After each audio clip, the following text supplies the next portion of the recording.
शिवाय। महाशिवरात्रि पर हम व्रत रखते हैं, लेकिन व्रत रखने से पहले हमें व्रत का मतलब, व्रत का अर्थ जानना चाहिए। व्रत का मतलब होता है संकल्प लेना। संकल्प लेना जैसे दिन में एक समय भोजन लेना, या एक समय फलाहार करना, या फिर सिर्फ पानी ही पानी पीना, या सिर्फ दूध पीना, जप करना और ध्यान लगाना आदि, ये सब अधिक से अधिक करना कहलाता है व्रत। फिर आता है इसमें उपवास। संस्कृत में उप का अर्थ है समीप, वास का अर्थ है बैठना। हम रोज़मर्रा की ज़िंदगी में भगवान की पूजा, ध्यान ठीक से नहीं कर पाते हैं, तो ये त्योहार, व्रत, ये रीति रिवाज जो बनाए गए हैं, ये इसीलिए बनाए गए हैं ताकि हम किसी दिन, निश्चित तिथि दिन में, उस दिन ईश्वर का ध्यान कर सकें, जिसको हम भूले बैठे रहते हैं और अपनी कामनाओं, इच्छाओं को पूरा करने के चक्कर में दिन रात भागते रहते हैं। तो जिस दिन उपवास होता है उस दिन हमें सिर्फ उस प्रभु के पास ही वास करना चाहिए। हर पल सिर्फ उस परम परमात्मा को ही याद करना चाहिए। किसी भी और कार्य को महत्व नहीं देना चाहिए। वैसे तो व्रत और उपवास एक ही श्रेणी में आते हैं, बस नियम पालन करने के ऊपर है कि हम कितना नियम हम पालन कर पा रहे हैं।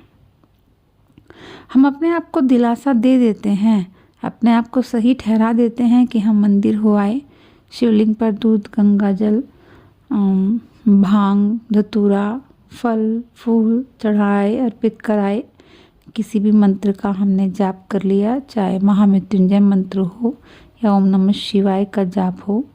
रोज़ की तरह हमने भोजन नहीं किया, व्रत का भोजन कर लिया, तो हम ये मान लेते हैं कि हमने भाई व्रत बहुत अच्छे से रखा है, उपवास बहुत अच्छे से किया है। लेकिन ये व्रत या उपवास हम बिल्कुल भी इसको हम नहीं कह सकते। व्रत या उपवास है, हमने व्रत रखा है, हमने उपवास रखा है, लेकिन टाइम पास के लिए हम टीवी, मोबाइल पर मूवी देख रहे हैं, कहीं घूमने चले गए हैं या शॉपिंग करने चले गए, छुट्टी देखकर पुराने छूटे हुए हमने काम निपटा लिए, तो ऐसा बिल्कुल भी नहीं चलेगा। यदि वास्तव में उपवास करना है तो हमें रोज़ के कार्यों को भूलकर, उनको अपने दिमाग से हटाकर, अपने मन में सिर्फ और सिर्फ उस परमात्मा को, शिव को, कृष्ण को, राम को ही याद रखना होगा। उनका ही नाम हमें जपना होगा।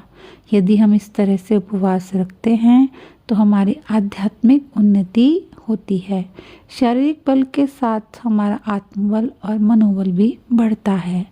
हमारे अंदर के काम, क्रोध, लोभ, मोह, मद, अहंकार, ईर्ष्या, द्वेष, नफरत, स्वार्थ जैसे और भी बहुत से दोष, विकार सब दूर हो जाते हैं और दया, करुणा, प्रेम, सहनशीलता, सहयोग की भावना जैसे गुण हमारे अंदर विकसित होते हैं।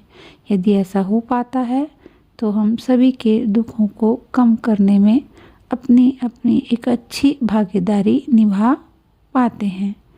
तो व्रत और उपवास रखने से पहले उसके अर्थ को जान लीजिए।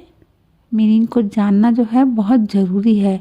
तब जब हम उपवास रखेंगे तो उसके मायने ही बदल जाएंगे और उसका हमें बहुत ही अच्छा और शुभ लाभ मिलेगा।